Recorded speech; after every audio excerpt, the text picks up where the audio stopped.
നൈജീരിയയിലെ Christian വിഭാഗങ്ങൾക്ക് നേരെ നടക്കുന്ന അതിക്രമങ്ങൾക്ക് മറുപടിയായി ഭീകര സംഘടനയായ ഐസിസിനെതിരെ അതിശക്തമായ വ്യോമാക്രമണം നടത്തി അമേരിക്ക.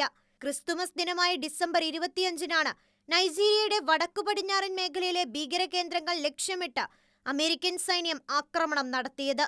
US പ്രസിഡന്റ് ഡൊണാൾഡ് ട്രംപിന്റെ നേരിട്ടുള്ള ഉത്തരവിനെ തുടർന്നാണ് ഡെഡ്ലി സ്ട്രൈക്ക് എന്ന് അദ്ദേഹം വിശേഷിപ്പിച്ച ഈ നീക്കമുണ്ടായത്. നൈജീരിയയിൽ ക്രിസ്ത്യാനികൾ ക്രൂരമായി കൊല ചെയ്യപ്പെടുന്നത് തടയാൻ നൈജീരിയൻ സർക്കാർ പരാജയപ്പെട്ടുവെന്നും ഭീകരർക്ക് ഇതിന് കനത്ത വില നൽകേണ്ടി വരുമെന്നും നേരത്തെ ട്രംപ് മുന്നറിയിപ്പ് നൽകിയിരുന്നു.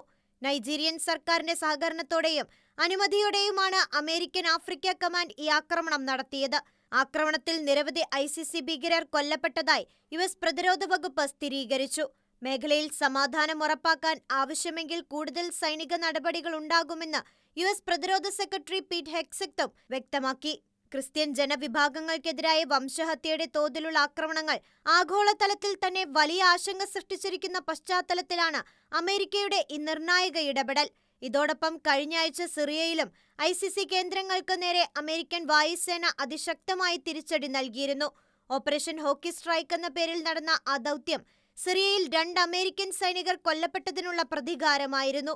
ആഫ്രിക്കയിലും പശ്ചിമേഷ്യയിലും ഭീകരവാദത്തിനെതിരെ വിട്ടുവീഴ്ചയില്ലാത്ത നിലപാടാണ് ട്രംപ് ഭരണകൂടം സ്വീകരിക്കുന്നത് എന്നതിന്റെ വ്യക്തമായ സൂചനയാണ് ഈ തുടർച്ചയായ വ്യോമാക്രമണങ്ങൾ. ഇസ്ലാമിക ഭീകര പ്രസ്ഥാനങ്ങൾക്കെതിരെ തന്റെ ഭരണകൂടം അതിശക്തമായ നടപടികൾ സ്വീകരിക്കുമെന്ന് ട്രംപ് വ്യക്തമാക്കി. വംശഹത്യയ്ക്ക് സമാനമായ അക്രമങ്ങളാണ് വർഷങ്ങളായി Boko Haram, Fulani, Islamic state പോലുള്ള ഭീകര സംഘടനകൾ ക്രൈസ്തവർക്ക് നേരെ നൈജീരിയയിൽ നടത്തിക്കൊണ്ടിരിക്കുന്നത്. ഇതിനെതിരെ ശക്തമായ തിരിച്ചടിയാണ് ട്രംപ് ഇപ്പോൾ നൽകിയിരിക്കുന്നത്.